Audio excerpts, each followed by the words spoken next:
Այս քրեական գործով 2025 թվականի սեպտեմբերի 24-ին դատավոր Մելիքսեթյանը հրապարակել է վերդիկտ,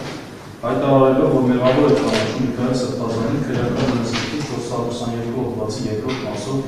նախատեսված մեղադրանքով։ Այնուհետև դատավոր հայտարարել է, որ խափանման միջոցը թողնում է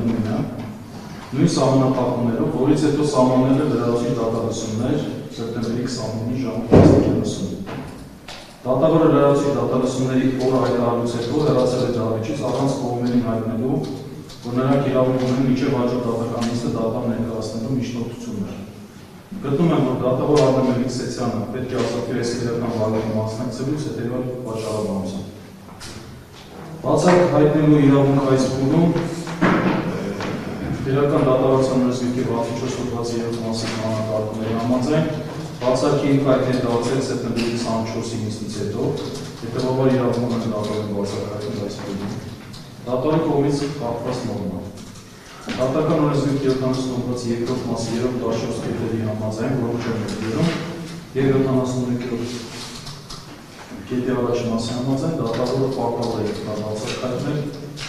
եթե նրա գործողությունները նման հիմքեր են ստեղծում։ Դատավորը խախտել է քրեական դատավարության օրենսգրքի 344 հոդվածի 2-րդ մասի պահանջները, որ վերդիկտը հրապարակելուց հետո դատարանը սահմանում է լրացուցիչ դատալսումներով առաջին դատական նիստի տարին, ամիսը, օրը եւ ժամը, ինչպես նաեւ կողմերին հայտնում է, որ մինչև հաջորդ դատական նիստը նրանք իրավունք ունեն դատարան ներկայացնելու միջնորդություններ սույն օրենսգրքի 345 հոդվածի առաջին մասով նախատեսված հարցերի լուծման համար հետազոտման ենթակա ապացույցների վերաբերյալ։ Դատավորը վերդիկտը հրապարակելուց հետո սահմանելով լրացուցիչ դատալսումների տարին, ամիսը, օրը եւ ժամը չի հայտնել կողմերին, որ մինչև հաջորդ դատական նիստը նրանք իրավունք ունեն դատարան ներկայացնելու միջնորդություններ նույն օրենսգրքի 345 հոդվածի առաջին մասով նախատեսված հարցերի լուծման համար հետազոտման ենթակա ապացույցների վերաբերյալ։ Օրենսգիրը այս գործողությունը սահմանել է որպես պարտականություն եւ ոչ թե հայցողական իրազորություն։ Հարց է ծագում, ինչու է դատավորը ակնհայտորեն խախտում օրենքի բանները, ինչու։ Ինչ է նրանից գնում հետևելու օրենքի պատվիրանին եւ պաշտպանության կողմին հայտնելու նրա իրավունքների իրագործման մասին։ Եթե դատավորը ղեկավարվել այն ենթադրությամբ, որ Միքայել Սրբազանի պաշտպանները գիտեն օրենքի այդ պահանջը, հետեւաբար կարիք չկա իմացածի մասին հայտնելու, ապա դառնում են ենթադրություններ, քանի որ օրենսգիրն այս գործողությունը կատարելու տեսակետից խտրություն չի դնում պաշտպան ունեցող կողմի եւ պաշտպան չունեցող կողմի միջեւ։ Մեր համոզմամբ այս խախտումը կարող է դրսևորվել երկու դեպքում։ Առաջին, եթե դատավորը կոմպետենտ չէ, կամ երկրորդ, դատավորն ունի խտրական վերաբերմունք։ Մենք հակված ենք պնդելու, որ դատավորն ունի խտրական վերաբերմունք Միքայել Սրբազանի նկատմամբ, ինչը դրսևորվել է նաեւ իր նախորդ տարբեր խախտումներով, սկսած գործնստանդարտության չուղարկելու, կամենքի ժամկետների երկարաձգելու, որոշման մեջ կիրճ տվյալներ ներառնելու գործողություններից վերջացրած այսնով խախտումը։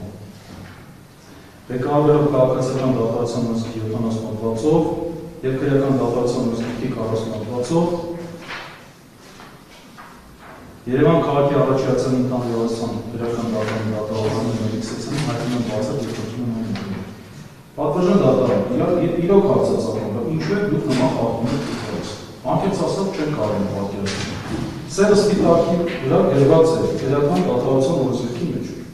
Վերդիկտը հայտարարելուց հետո կողմին հայտնում է։ Դուք հայտարարեցիք վերդիկտի մասին ու արագ եղացաք։ Լավ ուզում եք հասկանալ, ինչն է, ինչն է խնդիրը։ Ինչու չեք ուզում Միքայել Սրբազանի ժողովրդական լեզվով ասած արել դիպչի։ Ինչն է խնդիրը։ Ինչու դա մեր վրա չի տարածվում։ Ինչու դատավորական նորմերը մեր համար չեն աշխատում։ Որն է պատճառը։ Առավել ևս դուք գիտեք, որ սա զգայուն քրեական գործ է եւ բոլորի ուշադրության կենտրոնում է, դա միշտ է ձեզ ստիպում նման խախտումներ։ Եվ մենք այս պայմաններում հակված ենք պնդելու, որ դուք ունեք խտրական վերաբերմունք։ Հասկանա՞մ։